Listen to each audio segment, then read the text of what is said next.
tabe akabuah tentang tuntung tra ando ketuan semandiai inkwewe berarti ada tuh aku mau menonton bab 4 Romawi 5 kutak Dayak Ngaju tentang bahasa Indonesia tuh ahai atau kutak Dayak Ngaju tuh oleh impar anggung tumbahkan seselah ilmiah. Nah, bahasa Dayak Ngaju ini bisa dipertanggungjawabkan secara ilmiah. Satu, kecil objek bahasa Dayak Ngaju. Dua, nambah gape metodenya. Ketiga, totem sistem yang saya pakai dalam bahasa Dayak Ngaju. Nah, sistem ini ada A kecilnya umpan masukannya, B kecilnya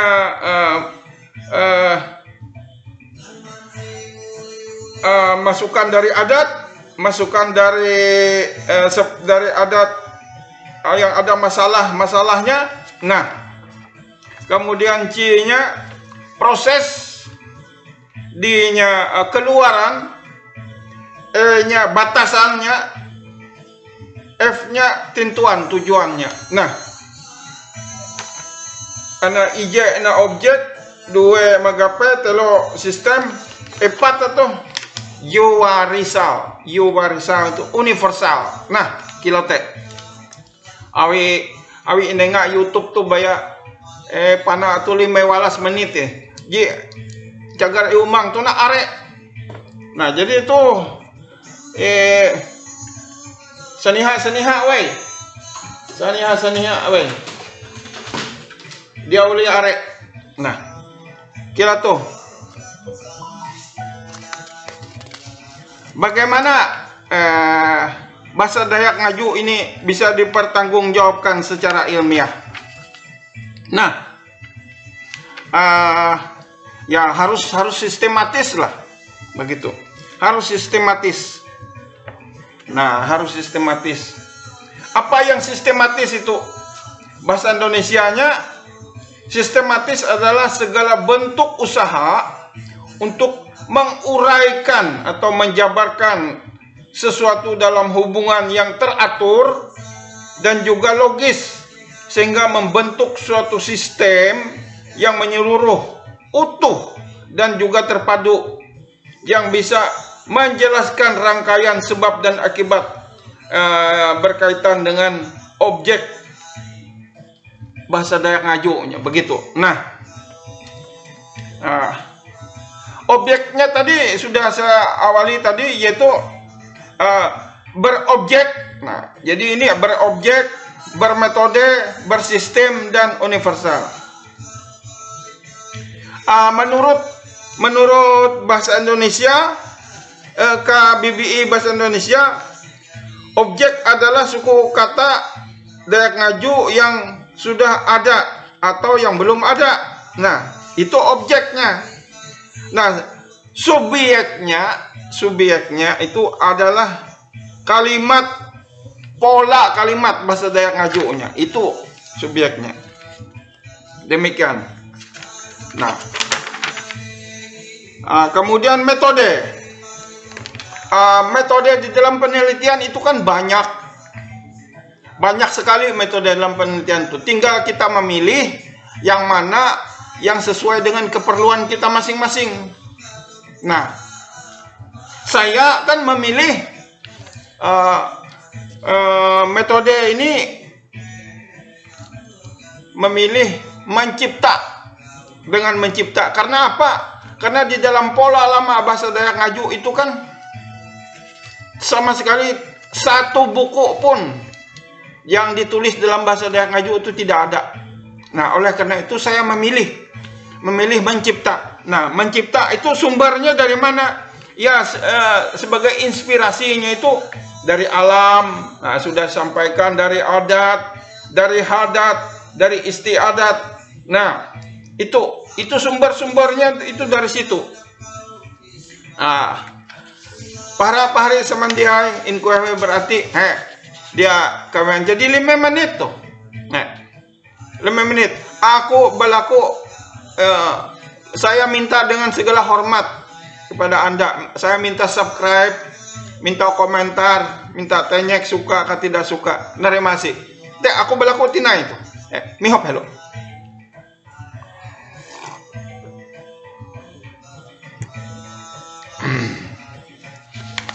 Nah, satentu sistem. Sistem itu sistematis. Nah, apakah suku kata bahasa Dayak Ngaju sudah tersedia yang cukup agar bisa membentuk pola kalimat bahasa Dayak Ngaju? Nah, itu pertanyaannya. Ya sudah tersedia untuk pola yang baru bahasa Dayak Ngaju versi sistem Pit Johannes Dadi itu tersedia dan siap dipakai, siap disusun menjadi satu kalimat baku. Jumlahnya 7.933 suku kata yang didampingi dengan bahasa Indonesia untuk arti menjelaskannya. Nah, begitu. Nah, sistem adalah suatu tatanan cara berpikir untuk menjabarkan objek dalam bentuk tulisan judul, daftar isi, bab, subbab, entry, diberurutkan dan tidak bertindihan sehingga mudah dipelajari serta dimengerti. Nah, itu dia, ini dia. Sudah saya bikin begitu. Nah, ini dia bukunya. Tinggal dibaca, dipahami, dipelajari saja. Kan itu. Jadi saya ini berbicara ini bukan bukan kuan, tidak. Saya punya ini ada buktinya ini. Nah, ini buktinya ini. Nah, begitu.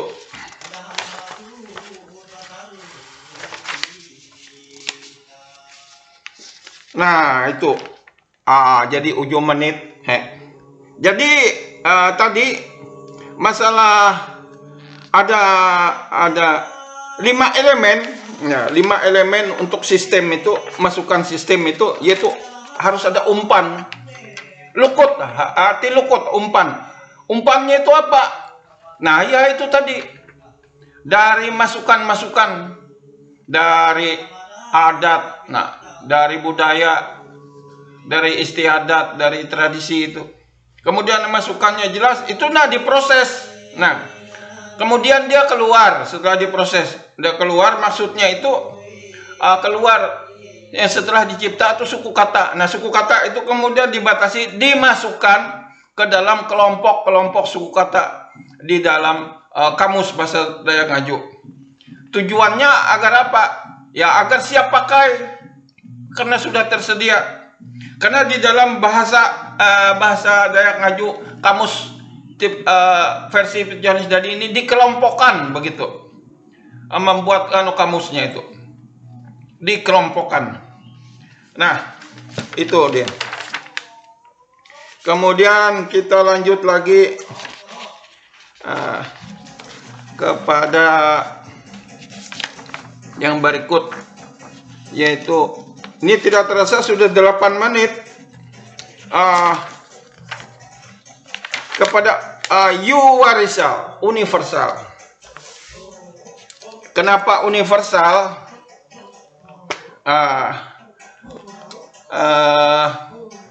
Bahasa Dayak Ngaju itu harus memenuhi syarat secara umum. Harus memenuhi syarat. Nah, kenapa harus memenuhi syarat universal itu? Karena bahasa itu kan diperlukan oleh setiap orang.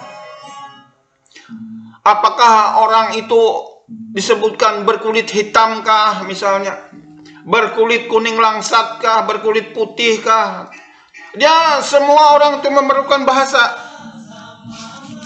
Nah, semua orang itu memerlukan bahasa. Tidak ada yang tidak memerlukan bahasa untuk menyampaikan apa yang ada di dalam kepalanya, di dalam otaknya ini, ingin menyampaikan kepada orang lain. Jadi dia harus berbicara memakai mulutnya. Nah, berbicara ini bahasanya tentu berbeda-beda. Nah, tapi khusus di sini bahasa Dayak Ngaju. Nah, bahasa Dayak Ngaju begitu. Nah, itulah gunanya. Nah, itu tadi ya itu tidak terasa nih. Jadi saya ulangi kembali bagaimana caranya. Nah, kamus bahasa Dayak Ngaju dan tata bahasa Dayak Ngaju itu bisa dipertanggungjawabkan secara ilmiah. Ya, karena tadi berobjek. Ya, berobjek, bermetode, bersistem, dan universal. Nah, objeknya itu apa tadi? Objeknya itu suku kata dalam pola lama dan suku kata dalam pola yang baru, yang sudah diciptakan. Itu objeknya. Tadi metodenya sudah saya sampaikan juga. Metodenya itu saya memakai metode mencipta, karena ini permasalahannya ribuan, bukan 1-2, ribuan suku katanya bahasa Dayak Ngaju yang belum ada, itu ribuan. Nah, oleh karena itu saya memfokuskan kepada mencipta. Sistemnya sudah dijelaskan tadi, harus ada masukan-masukannya. Nah, demikian. Dan juga kemudian bahasa Dayak Ngaju itu kalau ingin memenuhi syarat menjadi yang ilmiah itu harus universal. Nah, bersifat umum. Universal itu kan bersifat umum. Kenapa bersifat umum?